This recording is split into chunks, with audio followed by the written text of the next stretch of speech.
Good morning, good morning. Yes, andito na naman tayo sa ating paghahakot ng ating mga produkto. Kasama natin ang ating katuwang sa negosyo. Si Kuya Joey at si Jason. Yan. Yan ang ating tagapamahala ng ating taniman. Nilalanggam pa yata ang kanyang paa. Kakarga natin ngayong araw na to ang ating mga saging. Ayan, saging. Saging. Saging. Ayan, sana all may puso. Ayan, puso. Ayan. Parang busy ka. Katalok. Ah, okay. Buti naisingit mo ano? Ayos yan, ayos. Pops, ang tenga ng elepante masisira. Ayan, tenga ng elepante o mga kaibigan. Ayan. So ganito lang ang gawain namin dito dahil hindi makapasok ang aming mga sasakyan sa farm ay kinakarga namin sa kabayo ang aming mga produkto gaya nito, nakikita nyo. Ayan. Ayan. So siguro makakadalawang balik ka ano? Dalawang balik. Okay, di bale. Bago siguro magtanghali ay makapagpahinga na ang iyong kabayo. Di ba, Pogi? 12. Alas 12 daw. Hi! Oh? Saan sino mas Pogi? Kabayo o ikaw? Hindi na paliguan. Hindi na ba napaliguan? Diba? Ayan. So, yung kabayong ito ay gamit na gamit. Mapa saging, kopra. Yan, ang kinakarga yan. So, ito talagang katuwang ng mga tao dito sa paghahanap buhay. Kung hindi nyo itatanong, magandang hanap buhay ito. Magandang pagkakitaan ng may kabayo dito. Mahal lang ang presyo ng kabayo dito. Itong ganitong kabayo, magkano?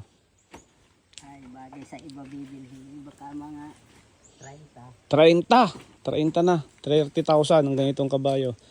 Mga ilang taon na ito? Ay, mga edad-edad na rin yun. Kaya mga 20 na lang. 20 years old na ito. Ang kabayong ito. Oh. Oh. Dito pa naman. Gamit na gamit ang kanyang mga paa. Oh. Oh, nakarelax pa, ha? Oh. Ayan. Ngayon lang kasimple ang pagkakarga dito. Okay? Pupunuin lang 'yan.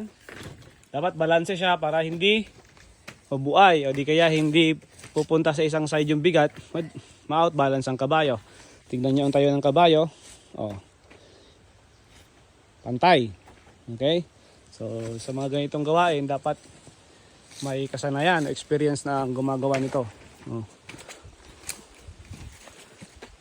Ayan.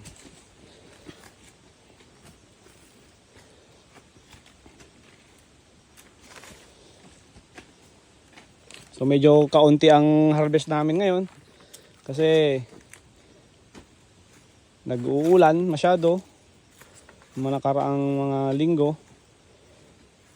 at yung iba ay hindi masyadong lumaki. Pagka limitado rin kasi ang sikat ng araw, lagi makulimlim, hindi rin masyado nakakalaki ang mga halaman, lalo yung mga namumungang yan.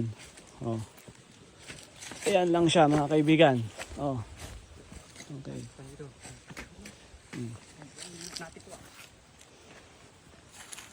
So ang dadaanan nito ay siguro mga 800 meters.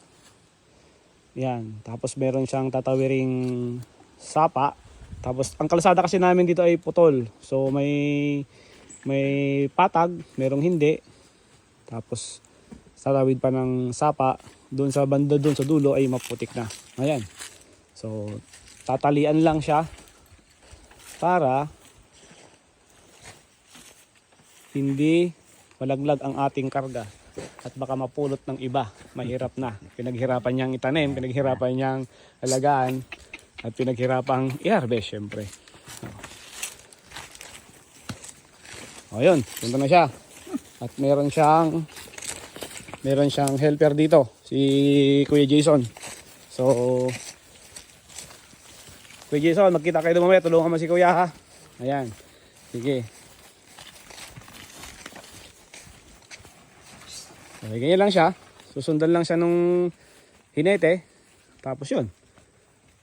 Yan, siguro ay mga 15 to 20 minutes na lakad. Tapos mag-unload pa sila.